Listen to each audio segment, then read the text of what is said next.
Hello student, welcome to new way coaching classes. Myself Mamta Khandelwal. आज हम लोग इस वीडियो के अंदर है वो व्यंजन के प्रकारों को पढ़ेंगे कि व्यंजन के कितने प्रकार होते हैं और साथ ही साथ इसका वर्गीकरण कि इसको कितने भागों में बांटा गया है। इसके प्रीवियस वीडियो में मैंने आपको बता दिया था कि व्यंजन क्या है, स्वर क्या है। आज हम इसी को व्यंजन को ही कंटिन्यू करेंगे और व्यंजन के वर्गीकरण को पढ़ेंगे। सबसे पहले व्यंजनों का वर्गीकरण, ये अलग अलग उच्चारण स्थान के हिसाब से स्पर्श व्यंजन, प्राणायाम, महाप्राणायाम, सगोष, अघोष, तो इनके जो बहुत सारे इनके वर्गीकरण के आधार हैं, इनके बहुत सारे प्रकार हैं। हम एक एक करके इनको पढ़ते हैं। सबसे पहला है उच्चारण स्थान के आधार पर। मैंने आपको पहले बता दिया था कि 25 जो हमारे स्पर्श व्यंजन होते हैं वो हमारे मुख से क्या करते हैं, कहीं ना कहीं उस हिस्से से क्या करते हैं, टकराते हैं। यानी कि कर्ण से लेकर हमारे होठ तक जो अंदर के जितने भी हिस्से होते हैं वहां कहीं ना कहीं से टकराते हैं, इसलिए हम उन्हें क्या कहते हैं, स्पर्श व्यंजन। तो जो स्पर्श व्यंजन है उन्हीं जो टकराते हैं वो एक जगह क्या बन जाती है, हमारा उच्चारण स्थान बन जाती है। कि अगर वो कंठ से टकराती हैं तो कंठ क्या हो गया, उसका उच्चारण स्थान हो गया।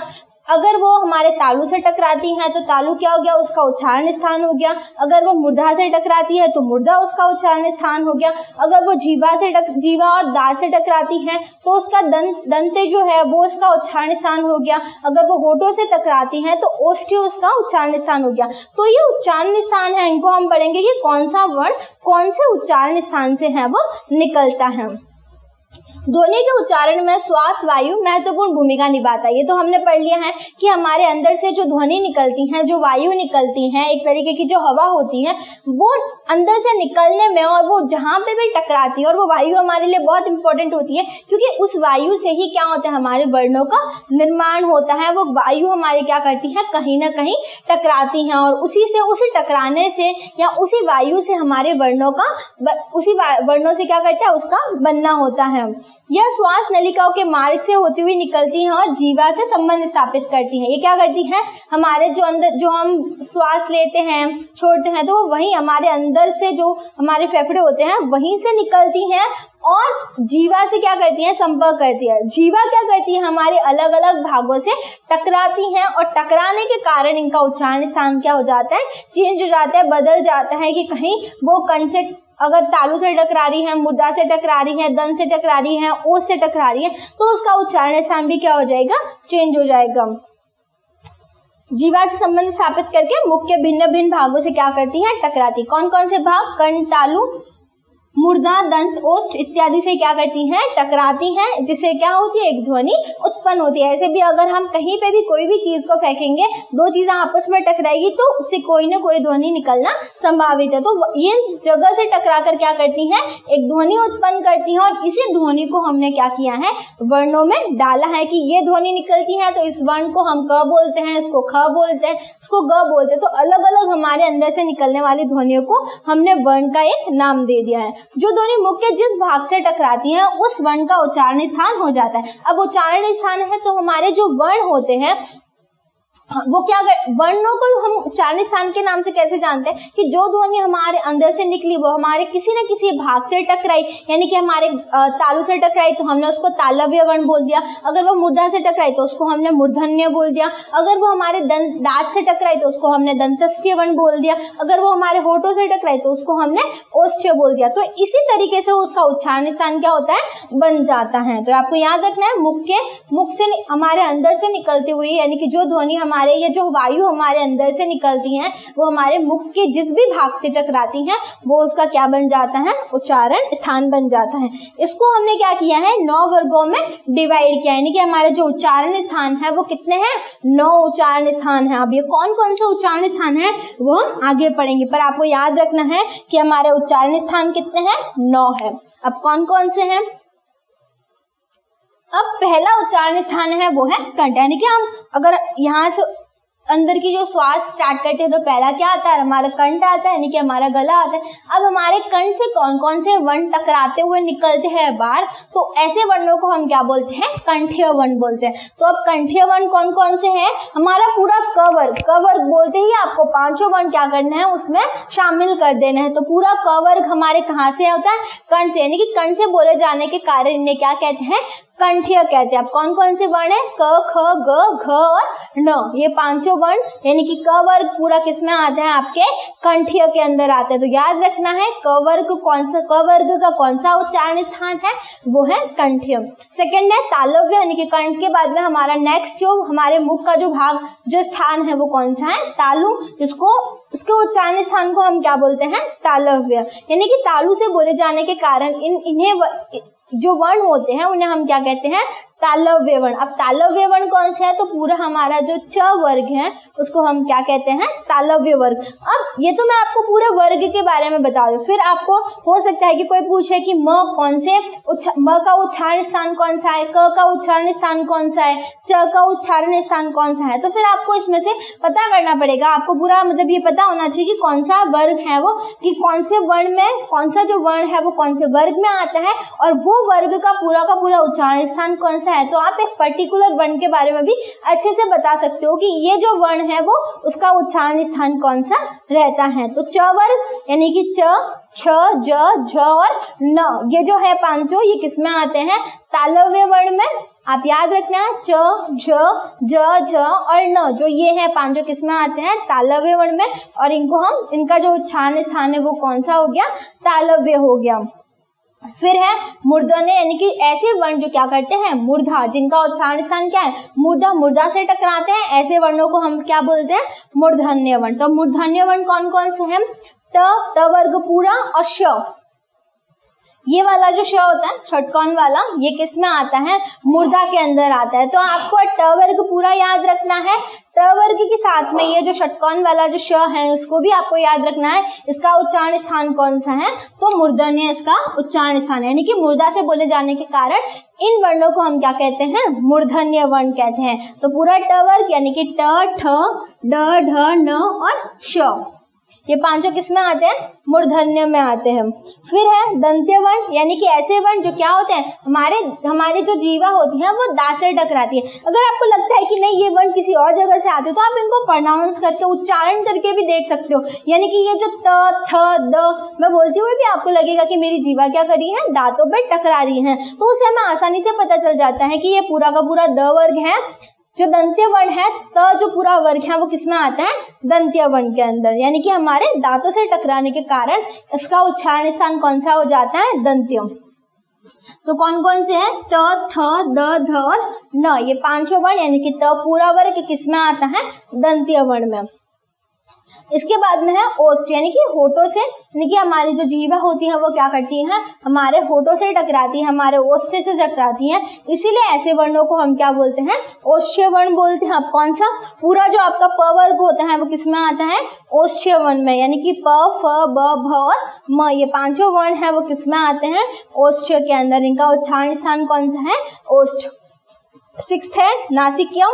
अब नासिक्य यानी कि हम जो वर्ण बोलते हैं वो क्या करती हैं? हमारे जो नाक होती है उसकी जो श्वास, हमारे अंदर से जो वायु निकलती है वो हमारे नासिक यानी कि हमारे नाक के द्वारा क्या करती हैं? बाहर निकलती हैं। अब इसके अंदर आपको कौन से वर्ण डालने हैं? पांचों जो वर्ग होते हैं उनका जो लास्ट अक्षर है, यानी कि जितने 5 और न, यानी कि 4 तो आप न की ध्वनि निकालते हो और आपका जो पंचम हो गया वो म हो गया। तो ये और एक हाँ बोलते हैं ना के ऊपर जो बिंदी लगी हुई होती है वो भी इसी के अंदर आता है। और जो मैंने आपको अन्य वर्ण बताया था वो भी आप उसके अंदर डाल सकते हो क्योंकि वो भी न के अंदर आता है। तो ये हो गया नासिक्य वर्ण। सारे न और अह जिसको अहं बोलते हैं हम, उसके ऊपर बिंदी लगी हुई होती है, वो किस में आते हैं? नासिक्य वर्ण में। तो ये जो न है या आपको पूछे तो आप नासिक्य में भी बता सकते हो, या पर्टिकुलर एक जैसे कि ये वाला ड है तो ये किस में आता है? क वर्ग में। और क वर्ग का पूरा उच्चारण स्थान कौन सा है? कंठ्य। तो आप इसको कंठ्य भी बोल सकते हो या फिर आप इसको नासिक्य भी बोल सकते हो। तो इसके उच्चारण ये दोनों में चलता है। तो आपको याद रखना है नासिका के सारे जितने भी न होते हैं उनकी जो ध्वनि होती है वो उनका जो प्रोनाउंसिएशन होता है वो नाक के द्वारा होता है, इसीलिए हम उन्हें क्या बोलते हैं? नासिक्य वर्ण। उनका उच्चारण स्थान कौन सा हो गया? नासिक्य। नेक्स्ट है कंठोष्ठ, यानी कि हमारे गले से निकलता हुआ ऐसा वर्ण जो क्या करता है, हमारे ओष्ठ से टकराता है, यानी कि हमारे होठों से टकराता है। ऐसे वर्ण मतलब यहाँ पे दो उच्चारण स्थान क्या करते हैं, साथ में काम करते हैं, कंठ भी करता है और ओष्ठ भी करते हैं, यानी कि हमारे होठ भी करते हैं। तो दो यहाँ पे क्या हो रहा है, दो उच्चारण स्थान साथ में, इसीलिए हमने इसका नाम क्या दे दिया, कंठोष्ठ्यम, यानी कि जिनका उच्चारण स्थान कंठ तथा होठ दोनों से होता है, ऐसे वर्णों को हम क्या बोलते हैं, कंठोष्ठ्य वर्ण। और इसमें कौन कौन से आते हैं, ओ और औ, ये जो दो वर्ण है वो आपके किस में आते हैं, कंठोष्ठ्य में। उसके बाद में है कंठ तालव्य, यानी कि कंठ से निकलते हुए ऐसे वर्ण, ऐसी जो हमारे अंदर की वायु जो क्या करती है, कंठ से होते हुए हमारे तालव्य से जाकर टकराती है। यहाँ पे भी क्या हो रहा है, दो उच्चारण स्थान साथ में, दो उच्चारण स्थानों को साथ में प्रयोग हो रहा है, तो उसको हम बोलते हैं कंठ तालव्य, यानी कि कंठ और तालु। तो ऐसे कौन कौन से वर्ण है, ए और आई जो है वो उसका उच्चारण स्थान कौन सा है, कंठ तालव्य। याद रखना कंठोष्ठ्य का ओ और औ का उच्चारण स्थान कौन सा है, तो कंठोष्ठ्य। फिर ए और आई का उच्चारण स्थान कौन सा है, तो कंठ तालव्य। उसके बाद में एक व रह जाता है हमारा, तो दंतोष्ठ्य, यानी कि जिनका उच्चारण दांत तथा होठों की सहायता से होता है, ऐसे वर्णों को हम क्या कहते हैं, दंतोष्ठ्य, यानी कि उसमें क्या आता है, व आता है। तो आपको ये उच्चारण स्थान याद रखने हैं कि कौन सा हमारा जो व्यंजन है वो कौन से आपके मुख्य स्थान से टकराता है, और जहां से टकराता है वही उसका क्या बन जाता है, उच्चारण स्थान। तो ये था आपके व्यंजन का पहला वर्गीकरण, जो किसके ऊपर था, उच्चारण के आधार पर। नेक्स्ट है आपके श्वास प्राण के आयाम, यानी कि हमारे अंदर की जो वायु होती है वो किस तरीके से काम करती है, यानी कि हम जो सांस लेते हैं वो उसके आधार पर भी आपके क्या किया गया है, वर्णों को बांटा गया है। श्वास के आधार पर व्यंजनों को दो भागों में बांटा गया है, पहला है अल्प प्राण और दूसरा है महाप्राण। सबसे पहले हम पढ़ते हैं अल्प प्राण को, कि अल्प प्राण क्या है, जिन व्यंजनों के उच्चारण में फेफड़ों से आने वाली वायु की मात्रा कम लगती है, मतलब ऐसे व्यंजन जिनको बोलने में हमारा जो दम होता है, हम मतलब ज्यादा जोर से नहीं बोलते हैं, उनका उच्चारण करते समय हमें ज्यादा मेहनत नहीं करनी पड़ती है, ऐसे व्यंजनों को हम बोलते हैं अल्प प्राण। आपको याद रखना है, जिन व्यंजनों के उच्चारण में फेफड़ों से आने वाली वायु की मात्रा क्या होती है, कम होती है, बहुत ही धीमा स्वर होता है तो ऐसे को हम क्या बोलते हैं, अल्प प्राण। इसमें प्रत्येक वर्ग का पहला, अब ये थोड़ा सा समझने वाला है कि पहला, यानी कि मैंने आपको वर्ग बताए थे, कितने वर्ग हैं, 5 वर्ग। अब प्रत्येक वर्ग का क्या करना है, पहला, तीसरा व पांचवा व्यंजन याद रखना है, पहला, तीसरा और पांचवा व्यंजन, यानी कि मैं क वर्ग से आपको बता देती हूँ, मैं यहाँ पे लिख देती हूँ,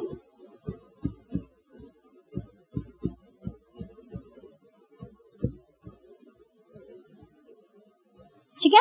ये 5 जो है, इसमें पहला, तीसरा और पांचवा व्यंजन कौन कौन सा हो गया, क क्या है इसका पहला, फिर तीसरा, ग क्या हो गया इसका तीसरा व्यंजन, और पांचवा व्यंजन यानी कि न। इसमें एक तो सारे न स्टार्टिंग के क, च, त, और प और म, ये पांचों, और बीच का जो ग वाला तो ये 3 अक्षर इसमें आते हैं। साथ ही साथ उस अल्प प्राण में कौन कौन से आते हैं, यर लव, सारे न आ गए, और यर लव जो होता है वो किसमें आता है, महाप्राण में। अगर ये भी इस तरीके से भी हम बोल सकते हैं कि जो महाप्राण की जो ध्वनि होती है वो आपकी कहाँ से, मतलब इन वर्णों को बोलने में क्या लगता है, अल्प प्राण, यानी कि हमारी जो वायु होती है उसका बहुत ही धीमा स्वर होता है। तो आपको याद रखना है, पहला, तीसरा और पांचवा व्यंजन, उसके साथ में यर लव, यानी कि सारे न वर्ग का पहला अक्षर और वर्ग का तीसरा अक्षर। तो ये है अल्प प्राण।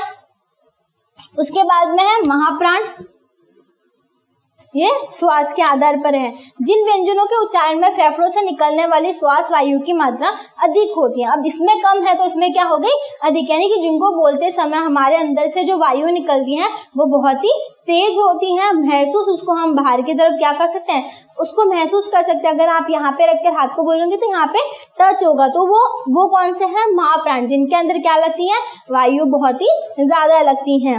अब इसके अंदर कौन कौन से वर्ग के व्यंजन आते हैं, तो प्रत्येक वर्ग का दूसरा चौथा। अब जो आपके अल्प प्राण में बच गए वो किसमें आ गए, महाप्राण में, यानी कि पहला क वर्ग का क्या बच गया है, दूसरा वर्ण बच गया और चौथा वर्ण बच गया। अब ये दूसरा और चौथा किसमें आ गया, महाप्राण में आ गया। तो याद रखना है, अल्प प्राण में तो कौन कौन से, पहला, तीसरा और पांचवा, और साथ ही साथ यर लव। तो ये तो व्यंजन थे आपके अल्प प्राण में। और महाप्राण में कौन कौन से हैं? व्यंजन का यानी कि प्रत्येक वर्ग का दूसरा और चौथा व्यंजन, साथ ही साथ जो सारे श है यानी कि उष्म जो व्यंजन, श मैंने आपको बोला था जो सारे स है वो किस में आते हैं? उष्म व्यंजन में आते हैं। तो जो उष्म व्यंजन के चारों जो वर्ण है वो किस में आ जाएंगे? आपके महाप्राण में आ जाएंगे। तो आपको ये याद रखना है कि अल्प प्राण में कौन कौन से व्यंजन आते हैं और महाप्राण में कौन कौन से व्यंजन आते हैं। उसके बाद में हम स्वर तंत्रियों के बारे में बात करते हैं कि उससे कौन कौन से उच्चारण निकलते हैं। ये इसका दूसरा प्रकार था आपके उच्चार व्यंजन का। अब हमारे जो स्वर तंत्रियां होती है यानी कि हमारे जो स्वर जहां से निकलती हैं उसके कंपन के आधार पर कि वो किस तरीके से हमारे अंदर से जो ध्वनि होती है वो कहाँ कौन सी जो अंदर से जो मतलब एक तरीके से वाइब्रेट करती हैं या अंदर से कहाँ से निकलती हैं उसके प्रकार पे। तो ये आपके दो प्रकार है स्वर तंत्रियों का, पहला है अघोष और दूसरा है सघोष।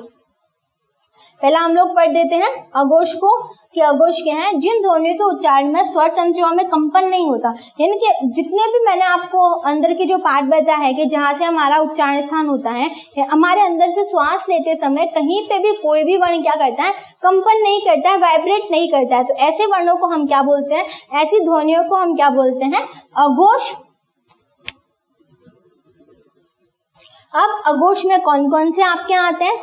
क, ख, च, छ, ट।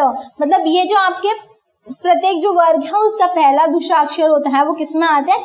आपके अघोष में आते हैं। और तीसरा चौथा जो वर्ण होता है वो किस में आ जाता है? आपका सघोष में आ जाता है। तो याद रखना है अघोष जिसके अंदर हमारे अंदर से जो वायु बाहर निकलती है उसमें स्वर तंत्रियों में क्या होता है? आपका कंपन नहीं होता है।